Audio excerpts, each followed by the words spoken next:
రైతు సమస్యలపై నిజామాబాద్లో గళమెత్తాయి విపక్షాలు. టీడీపీ, బీజేపీ ఆధ్వర్యంలో కలెక్టరేట్ దగ్గర ధర్నా జరిగింది. ప్రతిపక్షాలను ప్రభుత్వం చిన్నచూపు చూస్తోందంటూ మండిపడ్డారు నేతలు.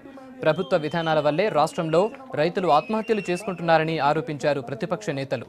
రైతులపై ప్రభుత్వ తీరుకు నిరసనగా ఈ నెల 10న నిర్వహించే బంద్ను విజయవంతం చేయాలని కోరారు.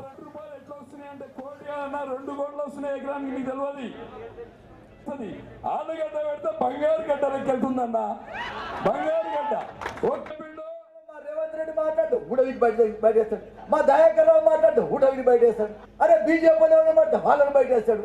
ఏమయ్యా మీ నలుగురు కొరకేనా రాజ్యం?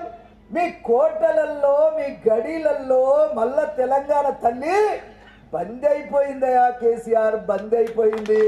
బంద్ నుండి తెలుగు తల్లిని బయటికి తీసుకొచ్చి నీ సంగతి చూడడానికి ప్రజలు ముందుకు వస్తున్నారని ఈ సందర్భంగానే తెలియజేస్తా ఉన్నా. ఎవడప్ప సొమ్మని కొరుకుతున్నావు ఇవాళ? బతుకమ్మాట బతుకమ్మ బతుకమ్మ ఉయ్యాలో బంగారు బతుకమ్మ ఉయ్యాలో, తెలుగు తల్లి నేడు ఉయ్యాలో బందీ అయిపోయింది ఉయ్యాల. ఏమయ్యా మన అర్థం ఉందా? రేపటి నుంచి మా అక్కలు బ్రహ్మాండంగా పాడాలి ఈ పాటలు.